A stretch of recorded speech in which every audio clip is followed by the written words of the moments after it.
പരമകാരുണികനായ ശ്രീനാരായണ ഗുരുദേവ തൃപാദങ്ങൾക്ക് മുന്നിൽ പ്രണാമം. ശ്രീനാരായണ ഗുരുദേവ തൃപാദങ്ങളാൽ വിരചിതമായ കാളി നാടകം എന്ന കൃതിയിലെ രണ്ടാമത് പാഠഭാഗത്തിൻ്റെ പഠനത്തിലേക്ക് നാം പ്രവേശിക്കുകയാണ്. സമസ്ത പ്രപഞ്ചം സൃജിച്ചും ഭരിച്ചും മുദാ സംഹരിച്ചും രസിച്ചും രമിച്ചും കളിച്ചും പുളച്ചും മഹാഘോരഘോരം വിളിച്ചും മമാനന്ദദേശേ വസിച്ചും തെളിഞ്ഞും മറഞ്ഞും തുളുമ്പും പ്രപഞ്ചം തുളഞ്ഞുള്ളിലെള്ളോളമുള്ളായിരുന്നും തിരിഞ്ഞും പിരിഞ്ഞും മഹാനന്ദധാരാം ചൊരിഞ്ഞും പദാംഭോജ ഭക്തർക്കു നിത്യം വരുന്നൊരു തുമ്പങ്ങളെല്ലാം അറിഞ്ഞും കരിഞ്ഞിടുമാറാവിരാതംഗബീജം കുറഞ്ഞൊരു നേരം നനയ്ക്കുന്ന ഭക്തർക്കറിഞ്ഞില്ല മറ്റുള്ള കൈവല്യരൂപം.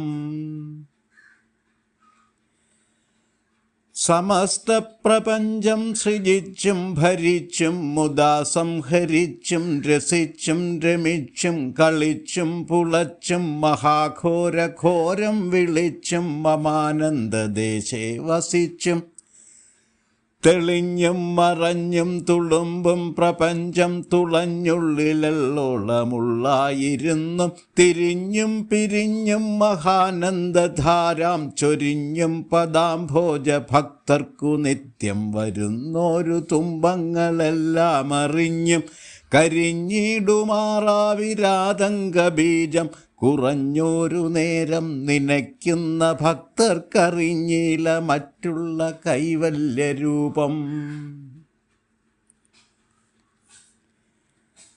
ആദ്യമായി നമുക്ക് ഈ പാഠഭാഗത്തിലെ പദാനുപദ അർത്ഥങ്ങൾ മനസ്സിലാക്കാം.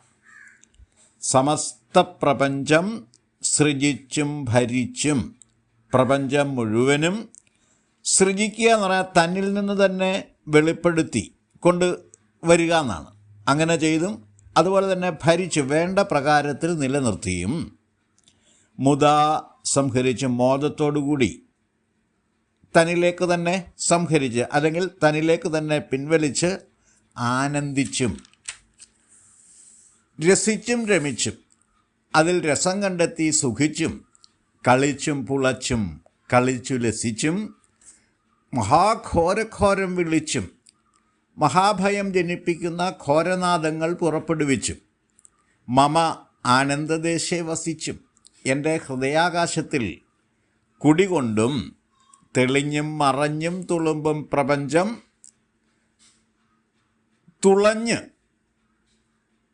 തെളിഞ്ഞ് പ്രകാശിച്ചും ഇടയ്ക്കിടെ മങ്ങിയും നിറവിന് അതിരുകളില്ലാത്ത പ്രപഞ്ചത്തിൽ തുളഞ്ഞു കയറി എള്ളോളം ഉള്ളായിരുന്നും സൂക്ഷ്മരൂപം ധരിച്ചും തിരിഞ്ഞും മറിഞ്ഞും മഹാനന്ദധാരാം ചൊരിഞ്ഞും മഹാനന്ദധാരാപ്രവാഹം നടത്തിയും പദാംഭോജ ഭക്തർക്ക്, പാദകമല ഭജനം നടത്തുന്നവർക്ക് നിത്യം വരുന്നൊരു തുമ്പങ്ങളെല്ലാം അറിഞ്ഞും നിത്യേന ഉണ്ടായിക്കൊണ്ടിരിക്കുന്ന ദുഃഖങ്ങളെല്ലാം അറിഞ്ഞും ആതങ്കബീജം കരിഞ്ഞിടുമാറ്, ആവിർഭവിക്കുന്ന അല്ലെങ്കിൽ ഉണ്ടായി വരുന്ന എല്ലാ ദുഃഖങ്ങളെയും ചുട്ടെരിച്ച് വിലാസം ചെയ്യുന്ന, അതാണ് ആതങ്കബീജം. ആതങ്കബീജം എന്ന് പറഞ്ഞാൽ ദുഃഖ ബീജങ്ങൾ. ആവിർ എന്ന് പറഞ്ഞാൽ ഉണ്ടായി വരുന്ന, കരിഞ്ഞിടുമാറ് അതെല്ലാം നശിച്ചു പോകുമാറ്, ഭസ്മീകരിക്കപ്പെട്ടു പോകുമാറ്, കുറഞ്ഞൊരു നേരം അല്പനേരമെങ്കിലും നനയ്ക്കുന്ന ഭക്തർക്ക്, വിചാരം ചെയ്ത് ഭജിക്കുന്ന ഭക്തന്മാർക്ക് അറിഞ്ഞില്ല മറ്റുള്ള കൈവല്യരൂപം. കണ്ടറിയാനുള്ള കൈവല്യരൂപമായി മറ്റൊന്നും തന്നെയില്ല. ശ്ലോകാർത്ഥം, ഈ പാഠഭാഗത്തിൻ്റെ അർത്ഥം സംക്ഷേപിച്ചിങ്ങനെ പറയാം. ദേവി ഈ പ്രപഞ്ചത്തെ മുഴുവൻ സൃജിച്ചു ഭരിച്ച് സംഹരിച്ചു രസിക്കും. കളിച്ചും പുളച്ചും ഇടയ്ക്കിടെ ഭീതി ജനിപ്പിക്കുമാറുള്ള ഘോരനാദങ്ങൾ മുഴക്കിയും ആർത്തട്ടഹസിച്ചും കാളി ഹൃദയാകാശസ്ഥിതയായി വാണരുളുന്നു.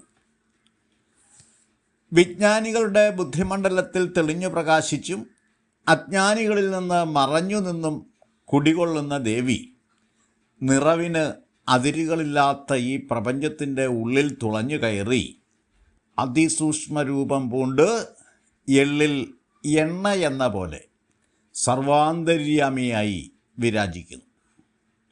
തിരിഞ്ഞും മറിഞ്ഞും മഹാനന്ദ ധാരാപ്രവാഹം നടത്തിക്കൊണ്ട് ഇപ്രകാരമെല്ലാം വിരാജിക്കുന്ന ദേവിയെ കേവലമൂർത്തിയായ പരബ്രഹ്മസ്വരൂപിണിയായി അറിഞ്ഞു ഭജിക്കുന്ന ഭക്തന്മാർക്ക് നിത്യേന ഉണ്ടായിവരുന്ന സർവ്വ ദുഃഖങ്ങളെയും മുൻകൂട്ടി അറിഞ്ഞ് അവയെയെല്ലാം മുളയിലെ തന്നെ നുള്ളിയെടുത്ത് കരിച്ചു കളഞ്ഞ് സർവത്തിലും അതിസൂക്ഷ്മരൂപിയായി നിലകൊള്ളുന്ന ദേവിയെ സാക്ഷാത്കരിച്ചെടുക്കുവാൻ ഭാഗ്യം ലഭിക്കുന്ന ജ്ഞാനോപാസകർക്ക് കൈവല്യരൂപം തേടി മറ്റെങ്ങും അലയേണ്ടി വരുന്നില്ല.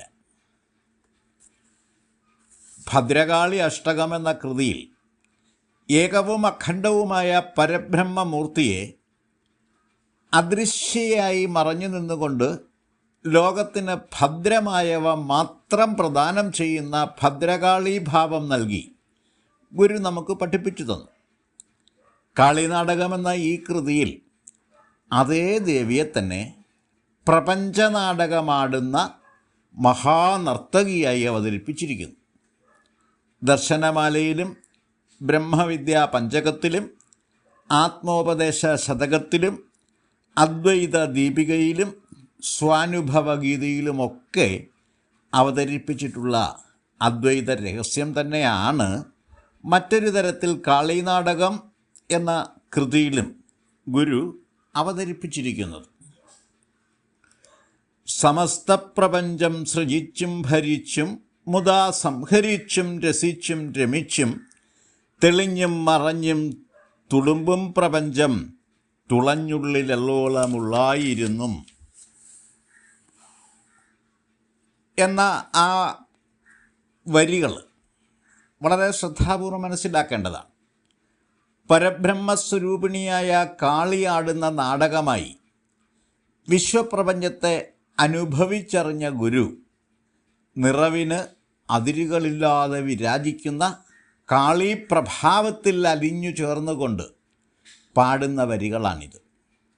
മഹത്തിനേക്കാൾ മഹത്തും അണുവിനേക്കാൾ അണുവുമായി ഉപനിഷത്ത് ഋഷിമാർ ദർശിച്ച പരബ്രഹ്മത്തെ തന്നെയാണ് കാളിയായി ഗുരു ഈ കൃതിയിൽ അവതരിപ്പിച്ചിരിക്കുന്നത്. പ്രപഞ്ചം മുഴുവൻ നിറഞ്ഞ് വിരാജിക്കുന്ന ദേവിയുടെ വ്യതിരിക്തമായ ഭാവസ്വരൂപം നിർണയിക്കാൻ ആരാലും സാധ്യമല്ല. ഇക്കാര്യമാണ് കുറഞ്ഞോരു നേരം നനയ്ക്കുന്ന ഭക്തർക്കറിഞ്ഞീല മറ്റുള്ള കൈവല്യരൂപം എന്ന് ഗുരു വരഞ്ഞിട്ടിരിക്കുന്നത്. ഒന്നായ മാമതി എന്നാണ് ജനനി നവരത്നമഞ്ജരിയിൽ ഗുരു ദേവിയെ വിശേഷിപ്പിച്ചത്. കൈവല്യരൂപമെന്ന വിശേഷണത്തിൻ്റെ വാഗർത്ഥവും മറ്റൊന്നല്ല. കാളിയിൽ ഏകവും അഖണ്ഡവുമായ പരമ്പൊരുളിനെ ദർശിക്കുന്ന പ്രായോഗിക അദ്വൈത ചിന്താ പദ്ധതിയാണ് കാളി നാടകത്തിൽ ഗുരു അവതരിപ്പിച്ചിരിക്കുന്നത്. കീർത്തന സ്വഭാവത്തോടു കൂടിയ സ്തോത്രകൃതി എന്ന പദവിയല്ല, മറിച്ച് കാളി ഉപനിഷത്ത് എന്ന പദവിയോടുകൂടിയ ഉത്കൃഷ്ടമായൊരു കൃതിയാണ് ഗുരുകൃതമായ കാളി നാടകം എന്നു സാരം. ഇത്രയും കാര്യങ്ങളാണ് ഈ പാഠഭാഗത്തെപ്പറ്റി വിശദീകരിക്കാനായിട്ടുള്ളത്. ഞാൻ എൻ്റെ വാക്കുകൾ ഉപസംഹരിക്കുന്നു. ഗുരുധർമ്മം ജയിക്കട്ടെ.